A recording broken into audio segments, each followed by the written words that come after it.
ஆண்டவருடைய பிள்ளைகளே, சில நேரத்தில் நிறைய பேர் நம்மை பார்த்து சவால் விடுவார்கள். உன்னை கொன்றுவேன், அழிச்சிடுவேன், உன்னுடைய இதை பிடுங்கிடுவேன், இப்படி பண்ணிடுவேன்.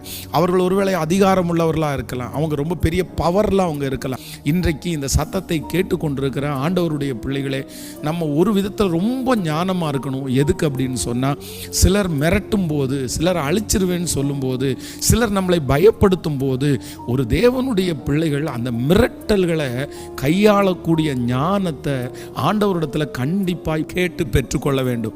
நீங்கள் பழைய ஏற்பாட்டின் காலத்தில் வாசிக்கும் போது வேதம் சொல்கிறது, தப்பு பண்ணியிருக்கிற ஒரு மனுஷன் இல்லை தப்பு பண்ணாத ஒரு மனுஷனை ஒருத்தர் துரத்திட்டு வரும்போது, அவங்க அடைக்கல பட்டணம்ன்ற அந்த பட்டணத்துக்குள்ளே போயிட்டா, துரத்திட்டு வர்ற மனுஷன் எப்பேற்பட்டவனா எவ்வளோ வெறியோடு வந்தாலும் அவங்கள உள்ளே போய் கொல்றதற்கு அவனுக்கு அதிகாரம் இல்லை.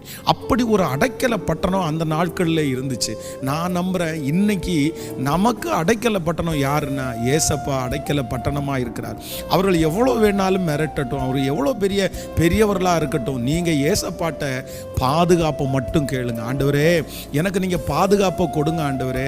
வேதம் சொல்லுது, என் கரத்தின் நிழலினால் நான் உன்னை மூடுவேன் என்று ஏசப்பா சொல்லியிருக்காரு. அதனால ஆண்டவருடைய பாதுகாப்புக்காக நீங்கள் ஜெபம் பண்ணிட்டீங்கன்னா, கண்டிப்பாக சொல்கிறேன், அந்த பாதுகாப்பு வளையத்தை மிஞ்சி அவர் எவ்வளோ பெரிய ஆளாக இருந்தாலும் உங்களை கண்டிப்பாக தொடவே முடியாது.